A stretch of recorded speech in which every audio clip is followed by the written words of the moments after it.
What's up, everybody? How's it going? I'm Brad Dollar, producer, engineer, and coach. Thanks so much for tuning in today because I'd love to answer a question for you that I get a lot, and that is, why do we use compression? You can watch the whole video or skip to the end, whatever you like, but let me tell you right now, compression is a creative tool. It is a utilitarian tool for sure. It's got a lot of purpose to be used in terms of controlling things, but it really is a creative tool used for expression of sound. Compressors help us to bring out characteristics of sounds that are sort of indistinguishable from the rest of the sound itself, whether that's the ringing part of a snare impact, or maybe it's sort of the gritty crunchiness of a guitar or the sparkle of an acoustic string jangling. Compression really helps to excite the characteristics that are buried under the surface.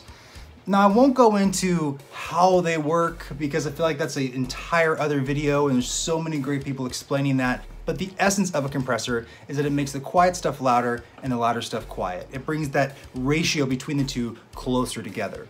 And what that does is it helps us to focus our ears on those little fine details. It brings them up to the surface and excites them, makes them more interesting, puts them right in our face, and really lets us feel what's going on below the surface of the sound itself. And not all compressors are made equally. They all do different things. They all have different response characteristics.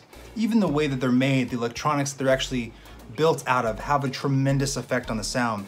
So compressors are really a color choice for the music you're making. They help you to decide if you want something to be warm, something to be bright, to be up front in your face, to be set back.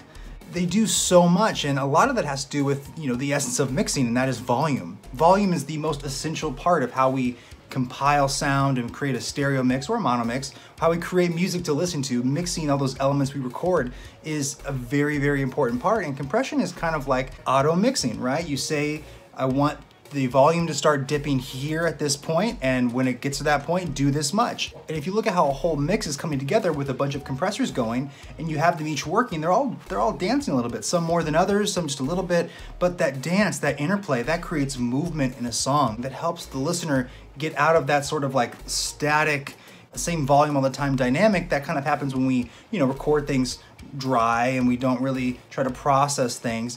All the little compression happening really helps to wake the song up.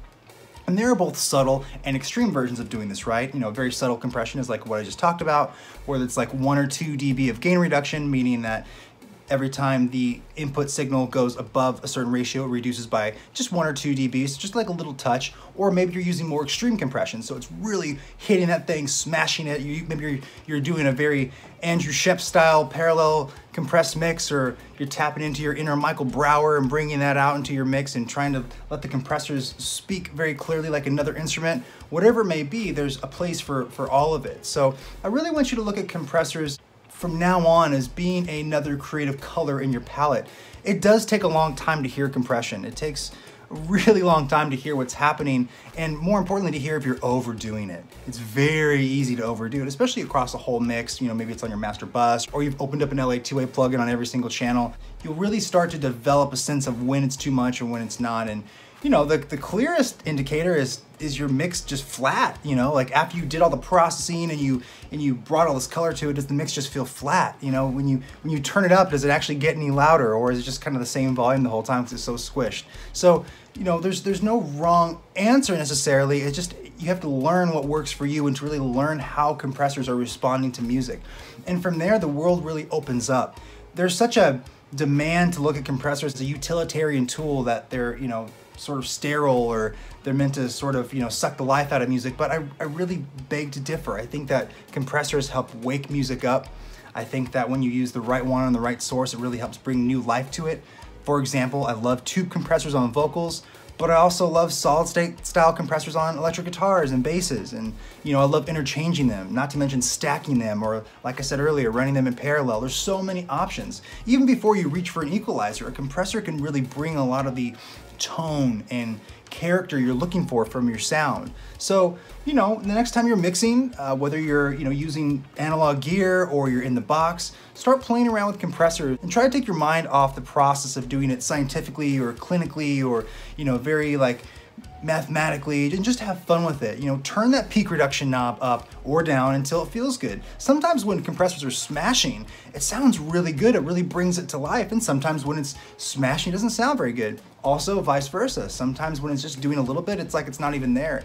You know, Michael Brower talks a lot about how compressors start to shimmer when they really hit that key point of gain reduction, and every compressor is a little bit different, right? So they all have that different spot where it's happening. The different sweet spot is really the word I'm looking for.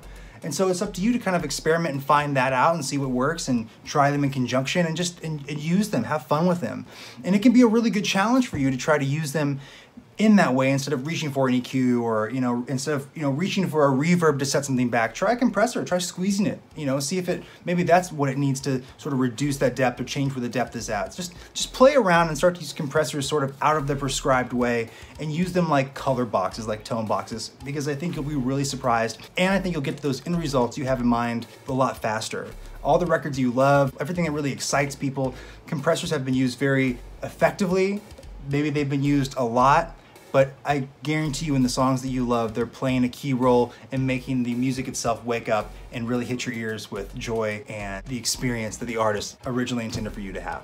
I hope this was helpful. If you want to talk more about compressors, you know I'd love to geek out and do that, so ask me questions. Let me know what you want to know. Let me know what I missed. Let me know what you want to talk about. If you have questions about certain compressors, or should I say key compressors, pun totally intended for you sidechain fans, let me know. I'm here for you.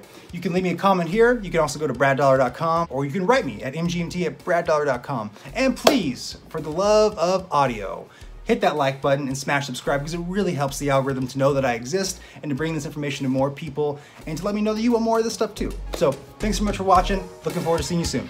Bye-bye.